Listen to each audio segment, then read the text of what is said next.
Panorama group, जो सोचता है वो करता है। आपके अपने सपनों का आशियाना। बीजेपी के राष्ट्रीय अध्यक्ष पद की दौड़ में नितिन नवीन का नाम तय। 20 जनवरी को होगा औपचारिक ऐलान। नमस्कार, आप देख रहे हैं श्री पोस्ट लाइव। मैं हूं सृष्टि राज। भारतीय जनता पार्टी की संगठनात्मक रणनीति में एक बड़ा और अहम घटनाक्रम सामने आया है।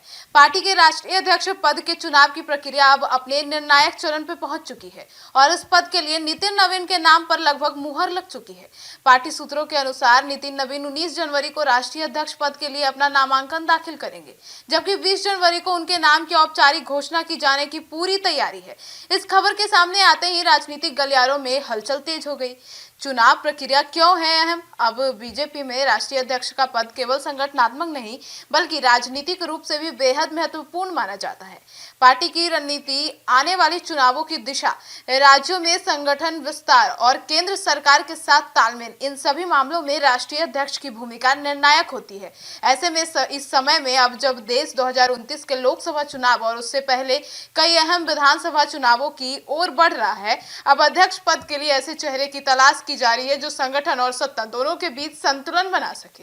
तो अब नितिन नवीन क्यों बने पसंद? सवाल उठ रहा है। नितिन नवीन को बीजेपी के एक अनुशासित, संगठन निष्ठ और सक्रिय नेता के रूप में देखा जाता है। उन्होंने पार्टी संगठन में विभिन्न जिम्मेदारियों का निर्वहन किया है और जमीनी स्तर पर कार्यकर्ताओं के बीच उनकी अच्छी पकड़ मानी जाती है। पार्टी नेतृत्व का मानना है कि नितिन नवीन संगठन को नई ऊर्जा देने के साथ साथ युवाओं और मध्यम वर्ग के बीच बीजेपी की पकड़ को और मजबूत कर सकते हैं। सूत्रों की बताते हैं कि नितिन नवीन का नाम पार्टी के शीर्ष नेतृत्व की सहमति से आगे बढ़ाया गया है। संघ और संगठन के वरिष्ठ नेताओं से भी उनके नाम को लेकर सकारात्मक संकेत मिले हैं।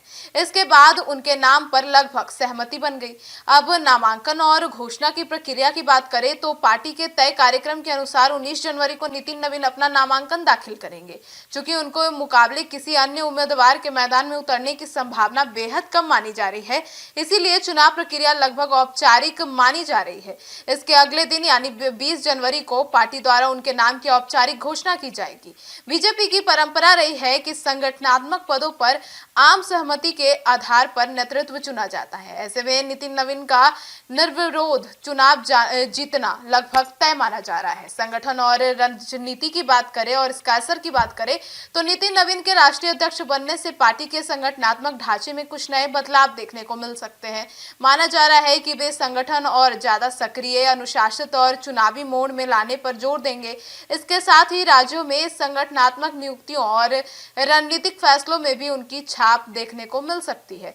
विशेषज्ञों का मानना है कि उनका कार्यकाल बीजेपी के लिए आने वाले चुनावों की मजबूत नींव रखने वाला साबित हो सकता है। खासकर युवा कार्यकर्ताओं, सोशल मीडिया और बूथ लेवल मैनेजमेंट पर फोकस बढ़ाने की संभावना जताई जा रही है। विपक्ष की भी इस पे नजर रहने वाली है। बीजेपी में राष्ट्रीय अध्यक्ष का चयन केवल पार्टी के भीतर ही नहीं बल्कि विपक्षी दलों के लिए भी महत्वपूर्ण होता है।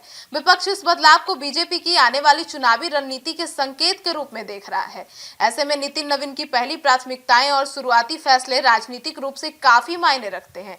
तो अब बीजेपी के राष्ट्रीय अध्यक्ष पद के लिए नितिन नवीन का नाम तय होना पार्टी की भविष्य की राजनीति की दिशा को साफ करता है। 19 जनवरी को नामांकन और 20 जनवरी को औपचारिक घोषणा के साथ ही बीजेपी को नया संगठनात्मक नेतृत्व मिलने जा रहा है। अब सबकी निगाहें इस बात पर टिकी होगी कि नितिन नवीन अपने कार्यकाल की शुरुआत किस प्राथमिकताओं के साथ करते हैं और पार्टी को किस दिशा में आगे ले जाते हैं। आपकी क्या राय है? कमेंट सेक्शन में जरूर बताइएगा। धन्यवाद।